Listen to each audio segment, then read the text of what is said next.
In late July, Disney quietly pulled the single rider signage off Expedition Everest. For 48 hours, nobody could tell you if it was gone for good. Even the cast members working the attraction were reporting that they expected the single rider option to be permanently discontinued.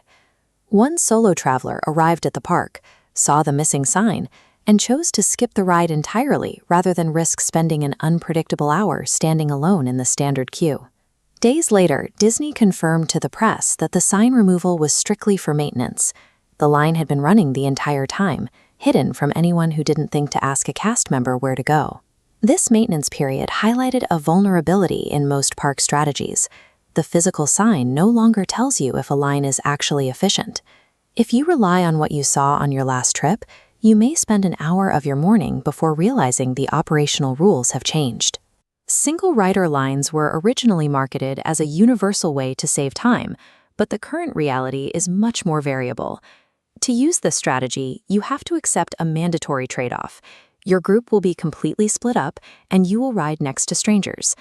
Right now, 6 specific attractions offer a single rider line across 3 parks: Expedition Everest, Test Track and Remy's Ratatouille Adventure, and Smugglers Run, Rise of the Resistance, and Rock and Roller Coaster.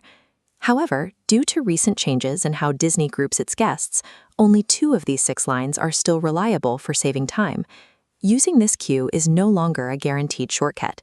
It requires analyzing the specific operational flow of the ride before you step out of the standby line. In Hollywood studios, Millennium Falcon's Smugglers Run remains one of the most consistent ways to save time because the ride vehicles are 6-person cockpits. And because groups rarely divide into perfect 6s, there is a constant mathematical need for solo riders to fill those empty seats.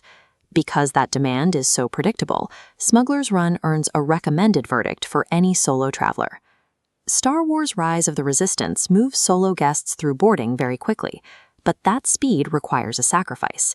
By taking the single rider route, you bypass the immersive pre-show elements, which comes with a major warning for those who care about the narrative.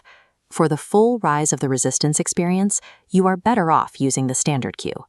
Hollywood Studios rewards guests who prioritize time efficiency, as long as you are comfortable with those narrative trade-offs. In EPCOT, Test Track and Remy's Ratatouille Adventure present a different problem. Dispatch rates fluctuate based on the party sizes and standby. You must manually check the posted wait time before committing to the solo line. Because results are inconsistent, both EPCOT attractions receive a hit-or-miss verdict. Rock and Roller Coaster falls into a similar trap. The separate queue bottlenecks easily. The solo line can take just as long as standby, earning it a not recommended rating. Choosing the single rider line for these 3 attractions is a gamble rather than a strategy. Which brings us back to Expedition Everest and the operational shift Disney introduced in early 2026.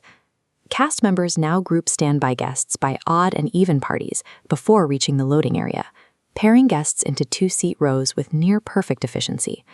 When standby fills every seat, the system rarely pulls from the single rider queue, slowing the solo flow to a crawl. While physical signs have returned to the mountain, this new grouping logic is a permanent change. Expedition Everest is officially open, but is no longer reliably faster than the standard standby wait. Everest is the primary example of how internal boarding logic dictates your speed far more than the signs outside the ride. These operational shifts make user errors even more costly. The most common mistake is bringing a group into the single rider line and expecting to stay together. Cast members will split you up immediately. You also cannot rely solely on digital app wait times or static signage to gauge the speed of a solo line. You should ask the cast member at the entrance for the current flow rate before you step into the queue. In an era of algorithmic boarding, a 5-second conversation with a staff member is the only way to get accurate data.